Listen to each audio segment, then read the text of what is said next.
Thank you everyone for joining us again. I'm Maicie Calvert. I am a program officer here at the Bob Woodruff Foundation. And if you're not familiar with us, we are the Bob Woodruff Foundation. We have a Got Your Six network, which is the largest non-governmental network of organizations serving our military and veteran community.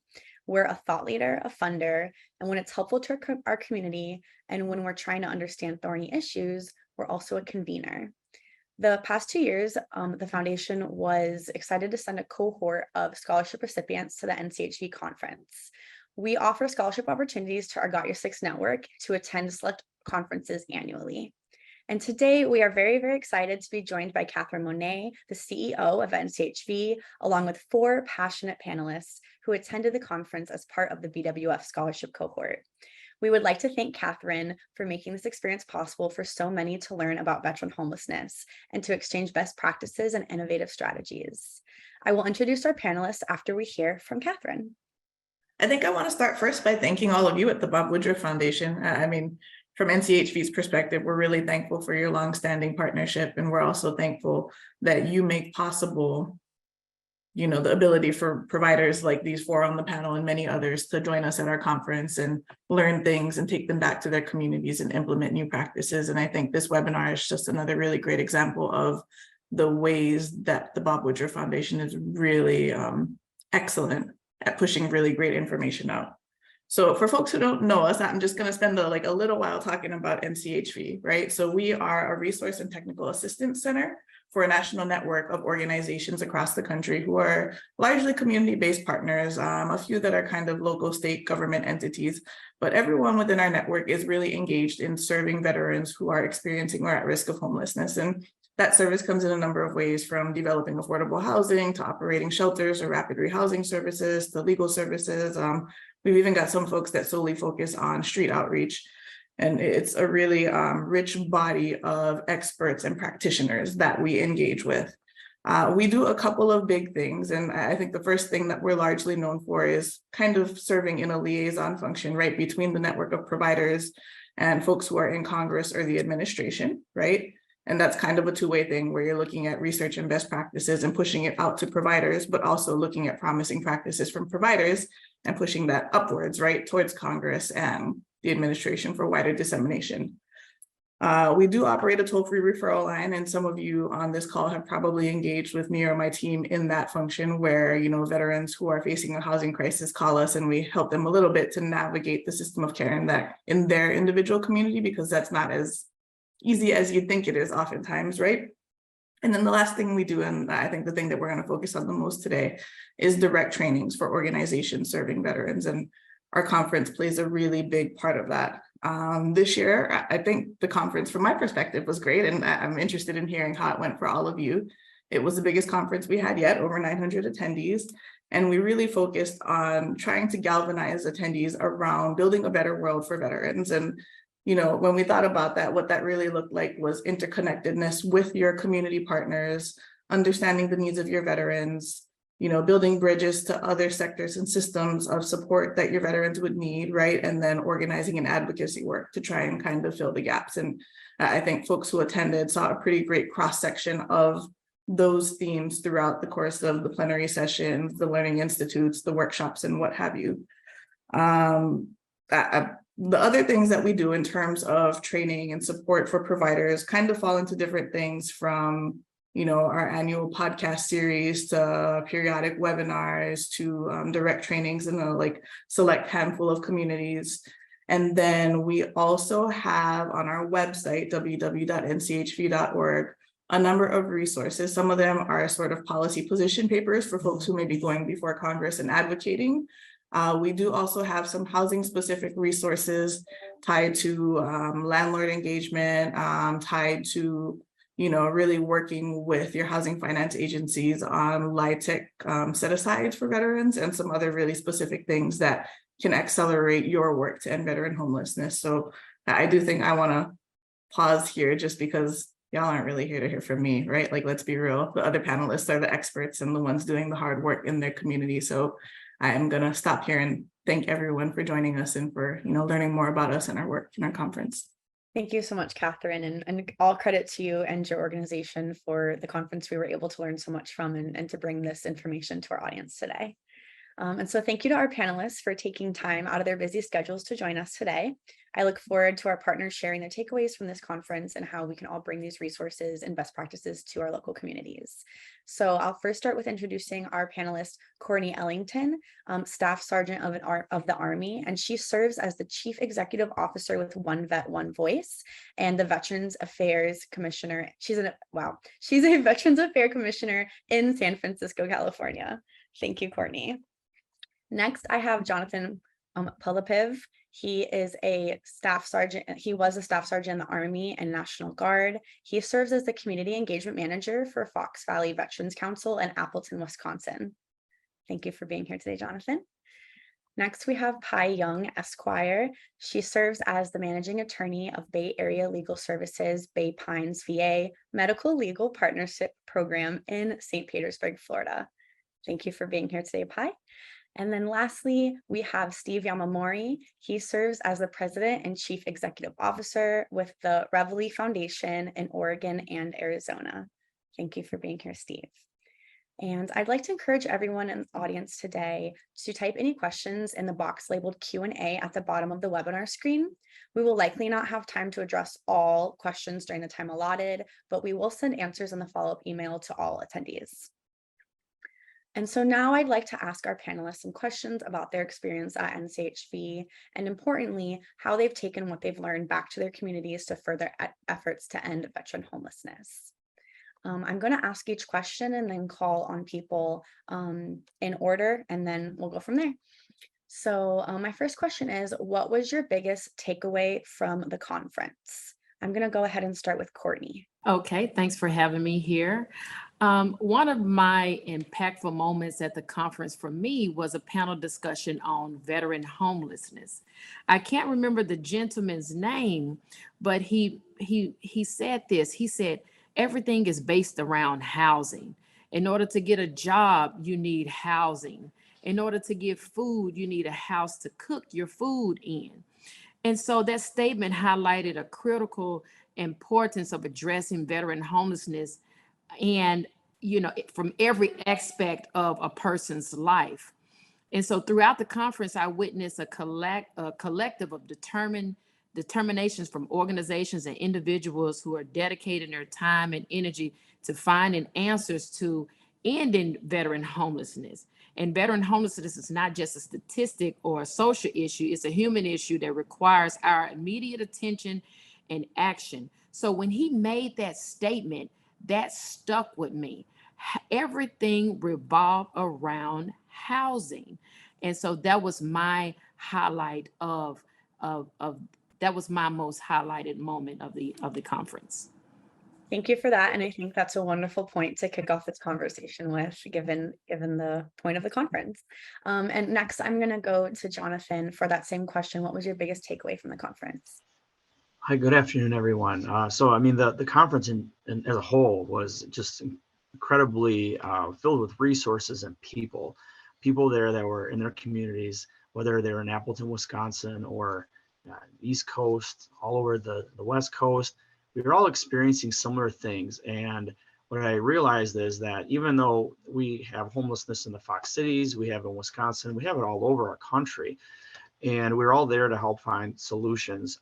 And they maybe look slightly different in each of our communities, what homelessness may look like, or how we serve, how we outreach.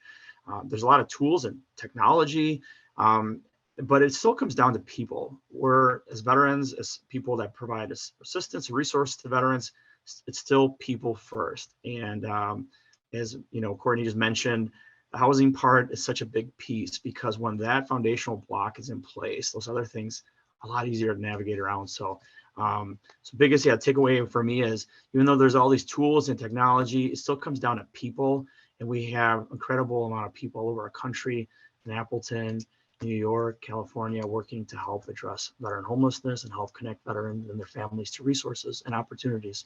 Thank you for that, Jonathan. I think that's a very important thing to highlight in this conversation, and we're really grateful for you all to represent the people in your community through all the questions we have for you today. And for the next person, Pai, if you want to answer that takeaway question. Thank you, Maicie. So this was my first time attending the conference. And to be perfectly honest, I wasn't really thoroughly familiar with NCHV. My position as a medical legal partnership attorney is more of housing stability. So we don't do placement, but when a veteran is having an issue with a landlord or some other housing affiliated issue, we intervene. One of the takeaways I can reflect upon, and everyone has touched on it, is the connectivity. So the minute I got there, I met Kathryn just randomly, and she connected me to someone, in another state across the country. And from there, a relationship was formed right there at the conference. And it was important because sometimes you think you're working in a silo.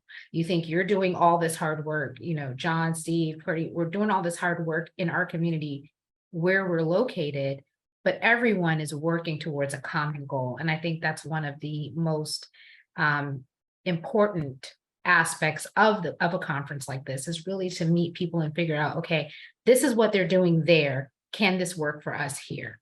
Thank you for sharing that. And I would definitely echo that. I thought the networking aspect and understanding the resources being used and proven in different communities was really, really fascinating. And we'll hear more about that with the other questions we have as well. And lastly, Steve, if you could address the takeaway question. Yeah, hopefully I'm not answering last each time, because the three folks that just had great input, and I don't know if I can tag on to that as much as I would like to, but I would say all of those answers are wonderful, but also having a single focus. As we're running our organizations and our lives, it's hard to separate 2 to 3 days worth of focused attention on one thing, and that was our homeless veterans. And one of my biggest takeaways was that there are so many people doing such great work. I have so much to learn, even after 20 years, working in the industry. I have so much to learn from people, from attendees, from speakers, from panelists, all the way from attending the great sessions that were available to, just chatting with people in the lobby or at night, getting a coffee. It was just a wonderful conference of people who are all working for the same solution, but in many different ways. So that was my biggest takeaway, is that there was a lot of things to be learned and a lot of people to be met. Thank you for that. And I think it's a great point, so that no matter how long you've been in this space and working in this specific issue, that there's always things to learn and new resources to explore and new connections to be made nationally. So on our next question will be, in what ways do you feel better informed overall to address veteran homelessness? This time I'm going to start with Pi. So as I alluded to in my previous answer, I was able to connect with an organization in California who receives the same type of funding that we recently were awarded. And when I say recently, this funding came in like a couple weeks before the conference, right? So I'm thinking, what am I going to do with this? How am I going to, really meet the needs of this federal funding in an effective and tangible way? When I met Kathryn, she introduced me to someone who, when we actually sat down and met, they gave me a world of ideas. I don't even know if I'm allowed to share the organization, but she imparted a wealth of information and helped me shape, the direction that I needed to go. And that was meaningful for me, because I really wanted to know who else was doing this specific kind of work, especially from a legal perspective. And I had those kinds of experiences throughout the conference, right? I would meet people from, Cincinnati and in the Midwest, and they would say, well, we're doing this and we're doing that. And these are our biggest crisis areas. And I'm thinking, okay, great. This is wonderful information. I found myself writing a lot, right? And so I really appreciated that opportunity to connect, to meet, to have follow-up. And I would not have met these people if I weren't present at the conference. Thank you. And for that same question, I'm going to go ahead and ask Steve next. And if anyone needs me to repeat the question, just let me know. Yeah, no, I appreciate it. One of the things that we are working on here in Oregon is grants per diem. And again, this was my first opportunity, like Pi, to be able to attend the conference. We probably wouldn't have had the means without the scholarship, so thank you. And one of the things that we've been working on with the grants per diem is low barrier. And my thinking, I was very adamant about our facility being drug and alcohol free. And it was just something that I felt very strongly about. But one of the breakout sessions was literally on homelessness and the statistics that low barrier and drug and alcohol free tended to have similar success rates. So that was really informative for me, and it's changed my perspective on how we may look at our grants per diem program. Thank you for that. And I think that's going to be a really interesting statistic for everyone to hear and a takeaway to be had as well. So thank you for sharing that specific statistic. And on that same question, I'm going to go to Jonathan next.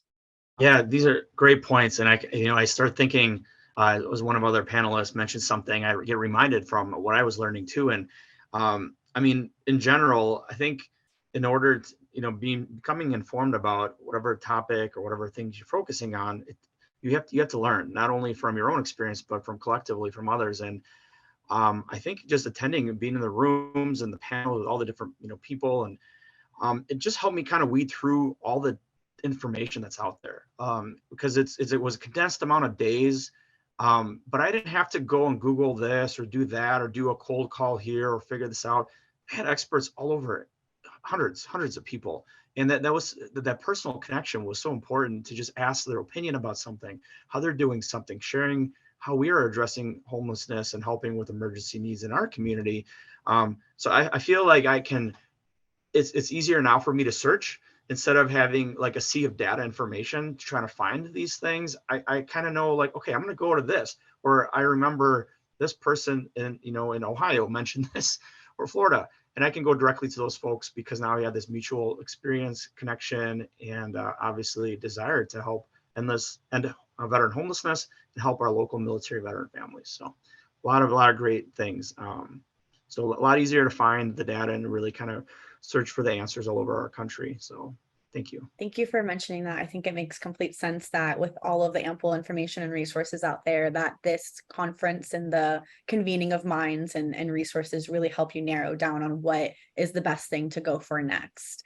Go ahead, sorry. And one more thing too on that. I think it was a really good reminder too for the people that we work to serve, because they also are bombarded with so much information, and we help navigate that for them, because they're in a position at the time in their life that maybe they have all these resources or tools, but they just don't know the best way for them to navigate. They just need a trusted friend, someone that has their six to help them. And so it's just a good reminder that even us as organizations, we might be overwhelmed at times with different information or data, but so are the people we're serving, but we're there for them. So it was great for the peer support. Thank you so much for that. I totally agree. And on that question to Courtney now. Yes, and I feel better informed by networking with other organizations and individuals who have experienced homelessness. And having experienced homelessness myself, after leaving the service with 3 children, I understand firsthand the challenges and the lack of resources. So for me, outreach is the most important. And so the more we can outreach to organizations, employers, churches, schools, the greater the chance we have to reach a larger target audience to make a more significant impact. And so raising awareness and educating the community about the challenges faced by homeless, we can help the society to understand veterans a whole lot better. And so my best way of getting information and putting out information is through the town halls and communities. But veterans also like to speak to someone who mirrors them, who have been through some of the same experiences. And so when we pass that information out, I'm one of those old school outreach. Word of mouth is the best way. So, you know, with my organization, we like to give veterans a great experience so that they can go out and tell other veterans about our organization and how we can help. So I strongly believe that networking with the organizations and the individuals who have experience can make a significant change. Thank you for that. And I look forward to hearing some of your answers for some of those other macro questions.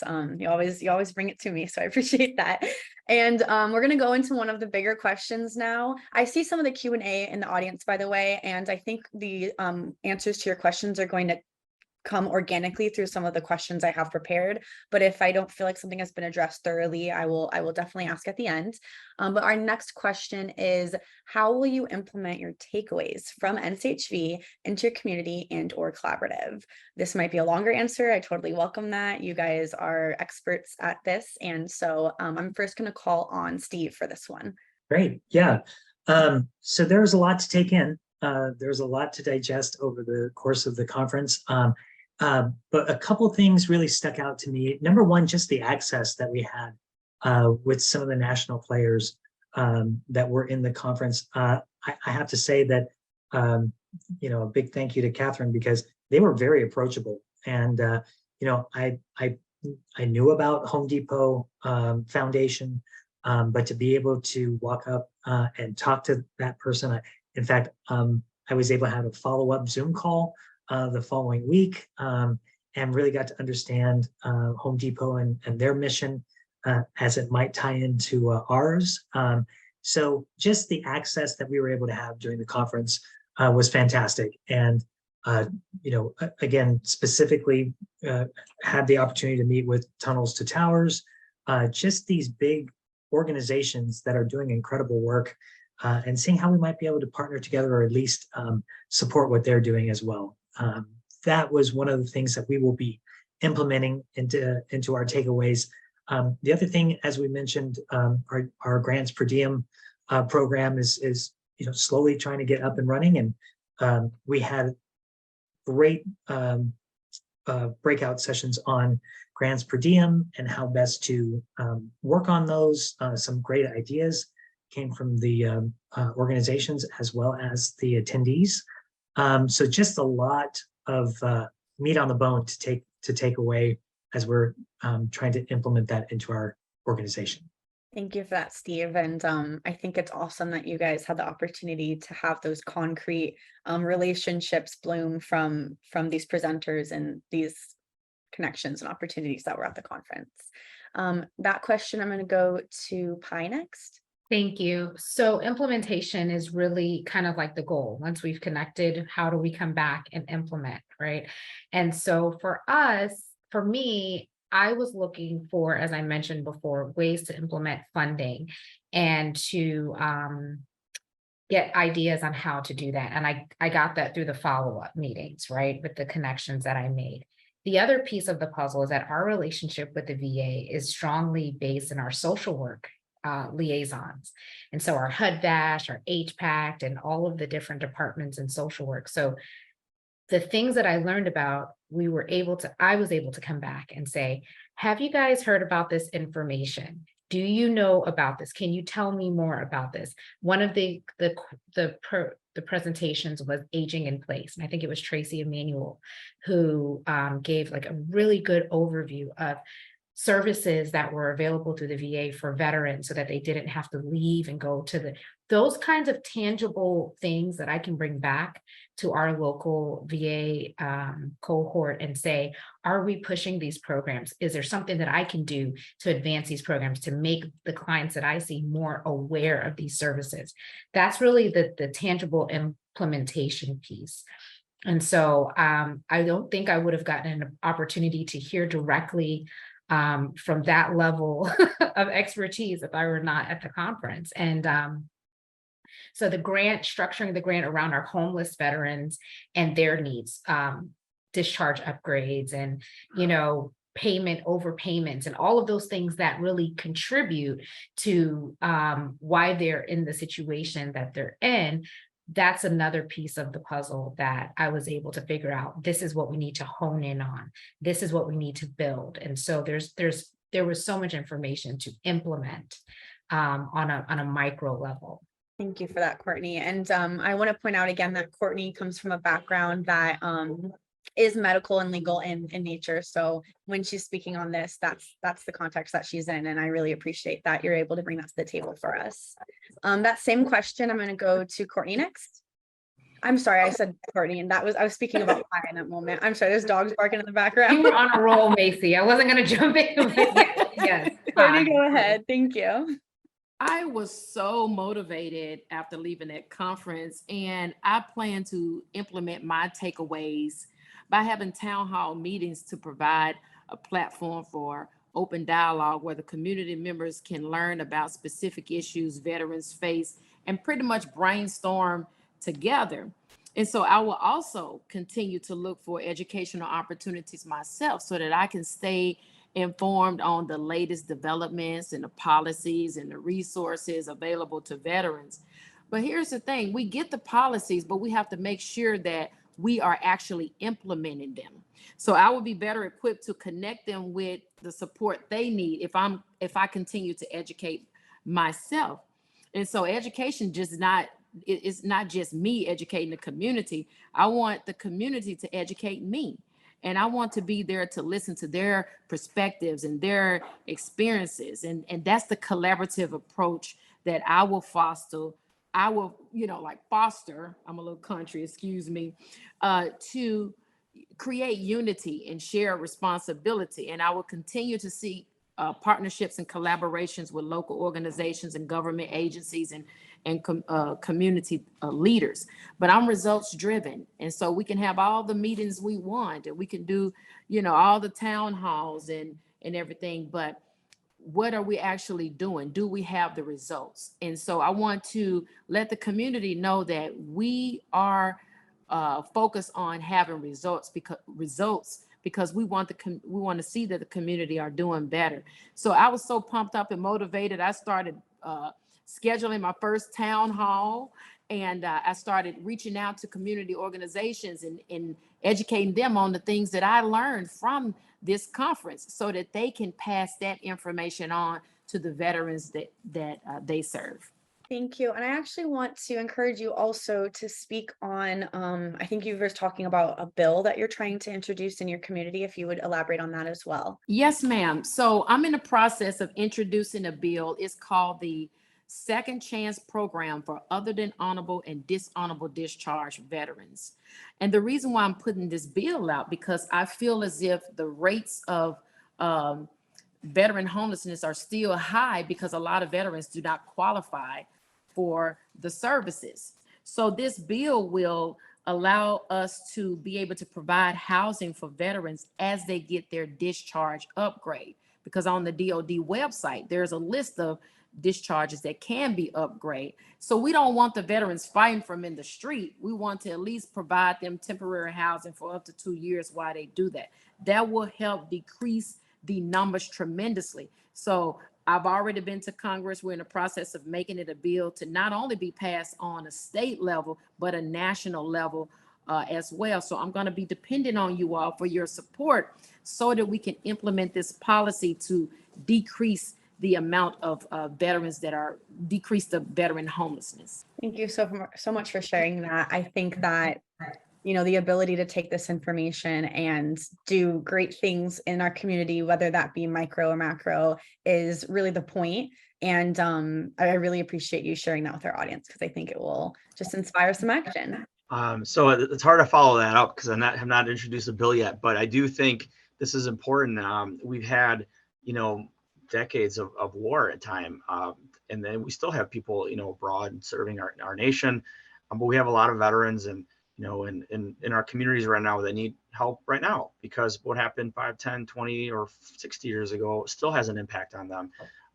So I think we have great relationships and partnerships in our community right now, because as a small organization, we can't do everything great. We have to work together with our partners. So I think continuing that dialogue with them and helping them learn what we've learned, share those resources, information, and seeing how we can enhance those relationships, but also like screening, intake, ways how we collaborate, because to kind of limit some duplicated efforts, making sure that some common language is used, because there's a lot of federal funding resources, there's a lot of local resources, and sometimes it's like we're talking about the same thing but using different language, and that can be very confusing sometimes for the veterans that we're trying to help. So I think using those tools, connect or establish relationships already with our partners in our communities, and then just looking at the information, looking at the data, and looking how we've helped people, and making sense of it, because what we did 10 years ago or 5 years ago is not necessarily how we're going to do things, tomorrow or next year. So we always have to be, adapting. And I think I learned a lot of great things, a lot of great tools, and I'm hoping we can start implementing some of those things so we can better serve our veterans, not only today, but also to the future. Thank you for that. And I actually think that I saw a lot of our scholarship cohort engaging with the sessions regarding screening and intake very often.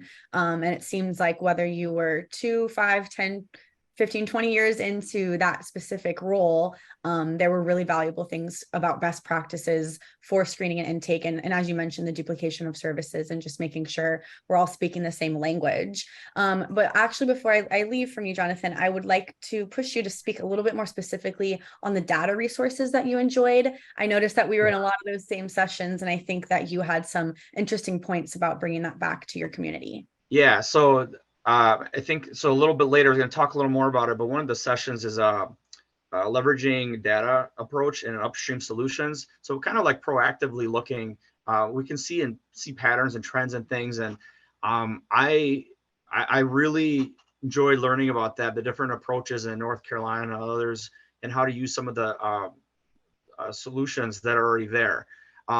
Because we're humans, we can look at things, interpret certain things, but sometimes just leveraging those digital tools.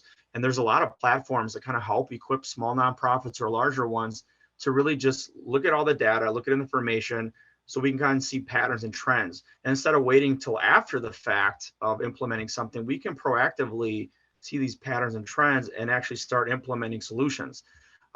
So I'm excited to kind of delve into, I've already explored and had some calls and meetings with some of these companies and organizations that offer some of these data tools, and to see what would be a good fit for us, because not only can we understand the data better, but also how we can serve the veterans better. So I think it's we're only human, so we can use those tools to help us. It's like a force multiplier, but at the same time, there's a lot of ethics with the data and information. We just look at all the big organizations and companies, and there is so much data everywhere that you can literally drown in it. So just like the resources, helping navigate through that, helping the people we serve navigate through that is going to be really important. But I'm excited to kind of see how our organization can implement some of these tools so we can serve veterans better. Thank you. And I'm actually just going to ask a follow-up question that pertains to this from the audience. Jill Baker, one of our fellow scholarship cohort participants, was wondering what platforms you have explored specifically. Yeah, so I've reached out previously to Combine Arms. Okay, so that's one of the organizations. So I've got some information from them. So there is, 1 second here, I don't have it quite in front of me. I had a call with Plan Streets and how, some of the ways they do certain things. There is also one of the ones that's currently free, and I'm started to work on this too. It's called, get the exact information. I can't remember the name right now. Apologize. Or as we can do a follow-up in the email.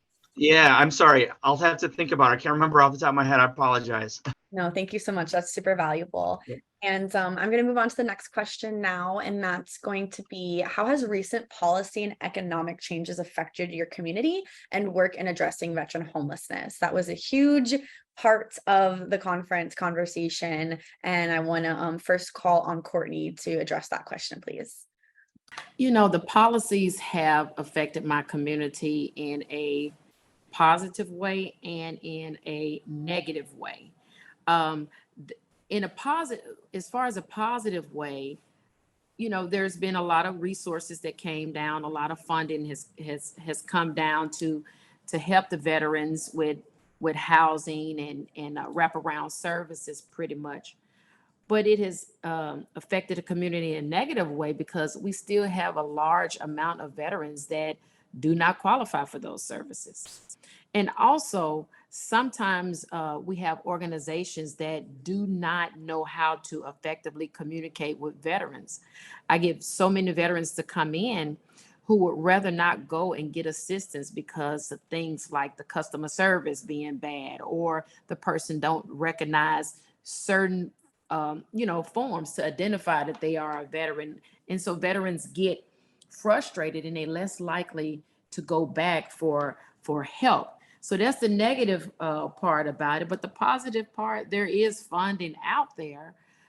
It's just we have got to get better on the outreach, and we have got to start actually utilizing the funds that we have to help the veterans without picking and choosing. So the policies are good, but the question is, are we really implementing the policies? And so I'm just going to give one example.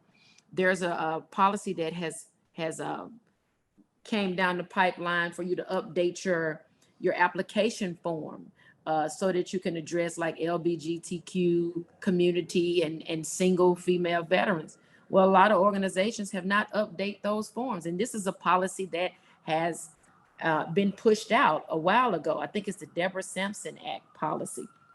So policies affect the community in a positive way if you're utilizing the policies, if you're implementing them, but they affect the community in a negative way if you're not keeping up with the latest policies and applying them to your organization so that you can assist those veterans. Thank you for that. And that military competency piece is so important in all the different work services that everyone offers, but especially in serving homeless veterans. I think that when you are in that crisis situation, you're especially turned off when the military competency is not there and you don't feel like you're being properly advocated for. So thank you for bringing that to the attention. We see that a lot, and we hear that a lot from different providers. And for that question, next, I'm going to go to Jonathan. Yeah, so I was just getting a couple of those resources that I mentioned. I'll put them in the chat. I think, what I remember, at the conference, there's uncertainty with budgets and things, and obviously certain policies. And I started thinking more about locally in our community. And, what we're seeing, our organization, is we're seeing a huge increase of requests for assistance, our Veterans Emergency Fund. Last year, we had 242 assistant requests for, applications. This year, we're already up to like almost 190, and we're just barely in the beginning of July. And when I talk to other organizations, whether it's in Wisconsin or throughout the nation, they're also seeing an increase of requests for services because even though the economy, depending who you talk to and how the different trends, we have cost of living is just going through the roof for a lot of people. So unless they're locked into a mortgage, a 30-year loan, or they've been able to have some stable connection to a resource, maybe they can get some HUD-VASH vouchers or other things. But a lot of people are not connected and they're just really hurting. The policies are one thing, and I don't want to get too deep into the policies, but they're important to make sure that our representatives understand what we're seeing, because what they do in their role to represent us in our communities, they need to be aware of the facts in the ground. And not, a year from now, they need to be aware now.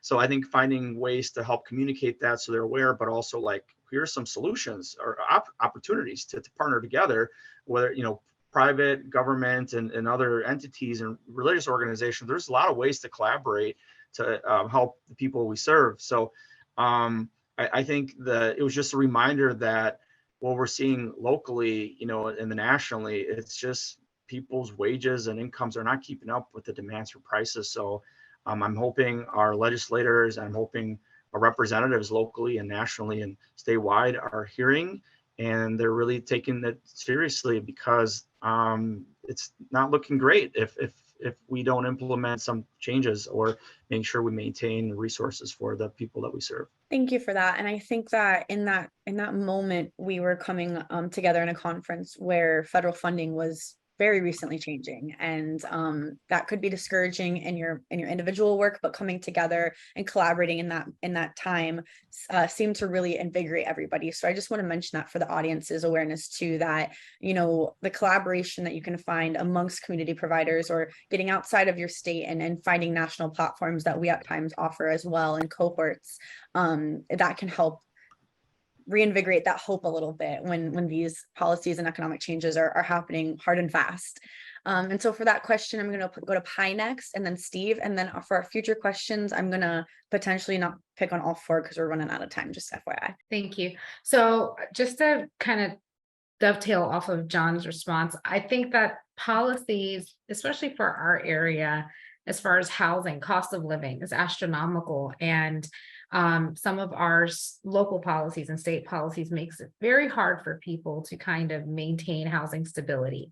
I'll just say that broadly, right? And so one of the areas that we fight to assist with is how do we keep people in their homes once they've secured a place to live. But before we even get to that point, the HUD-VASH counselors are struggling. They may get the voucher, they may have the funding, but some of the rents are so high, people still cannot afford to pay, and they can't pay the differential because there's other things, there's food and utilities and all these other things. So that's the bigger part of the issue. And then once they're housed, and if there's an issue with the landlord, it's, you know, that's where we kind of intervene as attorneys and try to figure out if there's a way that we can extend, stabilize their housing. So we noticed that after the pandemic, everything kind of went sky high here in Florida, and it really caused this backlog of, you know, people just being displaced. I'll put it that way, in massive numbers, and it was very daunting. The other piece of the puzzle, I will say, is that the connectivity of resources. So we don't provide, we don't pay for housing, but we are aware of organizations that may have now smaller amounts of funding to supplement housing costs where there's a gap. You know, 2 years ago, it was a lot of money. That money has either stopped or dwindled down. And so, but sometimes our veterans don't know. They're not aware of the smaller organizations and smaller community partners that we work with to link them with the resources that they need. I'll circle back to something that Courtney led with, and it's really, to me, the nucleus of all of this, that housing is important to almost every aspect of a quality of life. And when you have someone, a veteran that comes in, that they are afraid to lose their housing, they don't know, they're already in transition, it is really the most, you know, frightening encounter, because you think about yourself, right? You think about, what would I do if I were in this circumstance? So we work to try to pool as many resources as we can so that we are able to not only maintain housing stability and allay those fears, but also make sure that they have additional resources and other things, whether it's voc rehab, whether it's, you know, changing their status of eligibility for additional services. There's so many components to what is needed to make sure that the quality of life for the veteran is stabilized. Thank you for that. And then I think I might call on all you guys for the next question about special populations, but right now, Steve, if you could address this question about the policy and economic changes. Yeah, again, my panelists have done an amazing job of kind of talking through this. Yes, what I think I can add to the conversation is that kudos to NCHV, because they really demonstrated that on a national level, you know, the response to the COVID-19 did more to get more people housed, you know, in that span of time than in the last 50, 60 years. And so the fact that we are now moving away from those levels of funding, for instance, with grants per diem, the levels of funding has dropped back down to the normal level, and it's not being utilized as efficiently as it could because, as was mentioned, everything costs more. There is a lot more rent. In fact, in some places, it's more expensive to rent than it is to purchase a home. But people don't have the means to be able to do that. In Oregon, we have a dearth of housing opportunity. And so you can add as many HUD vouchers or HUD-VASH vouchers that you like. You know, we have 2-3 year waiting lists to be able to find the housing inventory to be able to catch up. So those are a couple items. My only other thought and suggestion to folks is if you hadn't had a chance to read Matthew Desmond's books, Eviction and Poverty, those are two amazing books that will really help you understand the past and present issues with housing. Thank you. And after this next question, if you wouldn't mind throwing that in the chat for everyone as well, I think that would be really helpful. I saw everybody taking notes on that one. My next question, and I'd like you all to answer this one as well, because it was kind of echoed in the audience questions, is what specific populations do you feel better equipped to serve since the conference? And, you know, one of the most important ones addressed in the conference was women veterans, aging population, indigenous and tribal populations, and rural veterans. So I think all of you guys have some experience with that. If you wouldn't mind speaking on it, I'm going to go ahead and start right back to Steve on this one, if you don't mind. Yeah, I think that some of our population, obviously rural populations, one of Reveille's main populations that we work with are Native Americans. And we've been working since COVID started over on the Navajo Nation with so many of our community partners, and just understanding the culture and the identity of that culture is something that I really learned from the very get-go. On there are culturally and there are economic and there are other things that you've got to be aware of to be able to support our veterans in that space. Native Americans have one of the highest military service than most any other population. They also have a very high rate of combat service, and oftentimes they get ignored or they get forgotten. And, you know, in Arizona, we have, you know, third world poverty a couple hours from our home. So that is, those are some areas that I'd like to see that I'm trying to utilize for our future projects. Thank you for that. And for that same question, I'm going to go to Jonathan next, please. Yeah, so I think there's, you know, there's so many subcategories in the veteran community. You know, there's dependents also, there's survivors, there's the different branches and the eras. You know, I'm a global war and terror era veteran, there's Vietnam era veterans, and there's such a diversity just in that alone, which can be tricky for people to find out the best way to help. And I think understanding the cultural competencies, but also just in general, the communities that we serve. I think I've learned that I don't know it all. I mean, I realize that already, but I have so much more to learn. And part of that is by having conversations with people, more outreach, more conversations, taking advantage of training opportunities. And, you know, some of the counties we serve, a rural area. So we're headquartered in Outagamie County. And then we have Wapaka, we have Winnebago County, you know, Brown County, and all these other counties around us. But the services in those areas are a lot more spread out. They're not as dense, the resources. So when we do outreach, you know, we have to intentionally find events and things to go to or connect specifically to those regional local hubs. In some cases, that may be the local VFW, it may be the library. It all varies, or it could be a bar and grill. So I think we just have to continue to do more outreach and find events that are already happening and continue to serve those you know, areas. And it can be tricky because we're a very small team. We have less than 2 staff members and we have a lot of volunteers.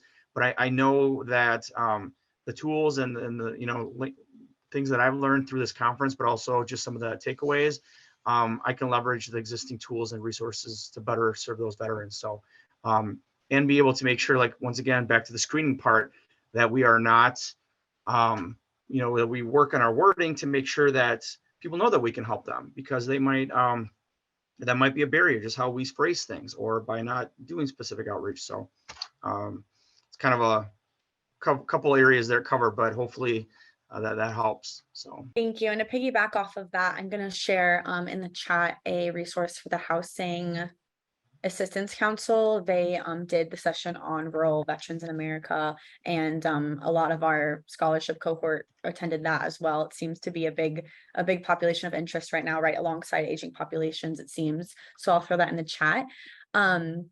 And next, for that question with special populations, I'm going to go to Courtney, please. Okay, yes. I plan on serving more of the women veteran, the LGBTQ, QT, and the veterans in the rural areas. The women veterans are at a point in my area, they don't even let people know that they are a veteran because of the lack of resources, or them not having a safe space to be able to express themselves. So I want to get more involved with the women veterans. And then in the Bay Area, the LGBTQT community is very large in the Bay Area. So I want to also create a safe space for them as well, because one of the discharges is I forgot the name of it, but it was during that Don't Ask, Don't Tell. A lot of veterans got discharged, and now they can get their discharge upgraded. So I want to help that community more. But most importantly, the veterans in the rural area. I was looking in the chat box and I saw a person named Micah mentioning how in Hawaii it's so hard for the veterans to have resources. It seems like we are forgetting about those veterans in the rural area. And I also have a house in the rural area in California, and those veterans face the same issues. So I've been taking my resources from the city and giving them to those resources and information to the rural area. Even if we have to drive 2 hours to get someone to come and help them, we've been doing that. So those are the 3 target audience that I plan on putting a lot of more work to, to help those 3 right there. Thank you for sharing that. And I think that just to echo off that last point you made, is with any of this information that we receive from each other, from conferences, from any resources and subject matter we are involved in, it's definitely our role and kind of our responsibility to share that amongst anybody that we can, because the work that we do is important, but not everybody knows the same things. And that is just a really important domino effect. And I really appreciate our Got Your Six community for living that day in and day out, and encourage everyone in the audience to resource share. And you can share this webinar, you can share any of our resources or any of the resources shared here in the chat with anybody that you know. We highly encourage that. And I'm going to go to Pi for the special populations question now. I will make it brief. So our service delivery model is really a clinic model. I did see in the attendees, my colleague Maria Obradovich, we have, I service Pinellas, Manatee, Sarasota counties, and she services Hillsborough and Greater counties. But we, in collaborating, we've realized that there are so many outlying rural areas that we've yet to make that strong foothold. And so we've reached out. I think the last time we had a clinic, I had a client travel in from over 90 minutes away, like Courtney mentioned. The bottom line is this: we know the need is there. We know the need is there, and it's how do we make our resources available to them and focus on expansion, and as well as quality of services. And so it really is based again on partnerships, right, in our special population. In addition to that, I will say our female veteran population is really a unique population. We found a lot of times there's so few and far between that come to our clinic for services because there's a disconnect, to the point that our Bay Pines VA, and I'm sure other VAs around the country, have a special department for services just to reach out to connect with female population of veterans who just feel very disconnected, or there may be some trauma around service, and so they just shut that part off. And so we've made a special arrangement with them that if they have clients that they want to send to us, you know, confidentially, they can come to us, they can meet with us. And so it's really just, number one, being aware, right? Being aware that every veteran is not the same, like John mentioned. They fall into a bunch of different categories. Also, one of the things that Courtney mentioned was a town hall. We're moving in a bit of a different direction. We call it a community listening session. And so our next one will be for BIPOC veterans, veterans of color who may have had some issues, may have some discharge issues, and we want to know what can we do to bridge that gap for services. And I think I will finish my comments by saying that once we're aware of the special populations, we can work together to really listen and meet the needs of the special populations that we serve. Thank you so much for that. And thank you everyone for your expertise and the knowledge that you got from the conference and sharing that with our audience today. I want to quickly address Sarah Montgomery mentions the VA pushing out extensions for the Staff Sergeant Parker Gordon Fox Suicide Prevention Program. And something that I heard at the conference too was, and I've heard this from a lot of our participants, that there was so much VA representation there, and it really helped everybody understand that we're all kind of working within bureaucracies with our own, you know, red tape and whatnot. And that program is a pilot program, and they're going to be looking at the programming and the outcomes of that, and determine if funding can be put out again. And it just kind of reminds us that we're all fighting the same forces together. We're all dealing with funding coming from somewhere, with extensions and barriers and all of that. And I think it was really interesting to hear how many people felt like, oh, I understand the VA a little bit more in that, and in understanding how they do their own programming and funding as well. So I just wanted to mention that because I thought it was interesting. And we're going to address any other questions that we didn't get to via email after this while we send the recording shortly too. Thank you everybody for joining us today. I want to mention as well that we have our board governance webinar on the 19th at 2 p.m. Eastern. So that's the next programming you'll see from Bob Woodruff Foundation. And I just want to thank again all of our panelists for participating in this today, and our scholarship cohort for coming with us to this conference and learning alongside us, and to NCHV and Kathryn Monet for this opportunity to do so. And also one more reminder that you can share this information and the webinar and any resources with any colleagues, anyone who might benefit from this information. We highly encourage it. And thank you so much for your time, everyone, today.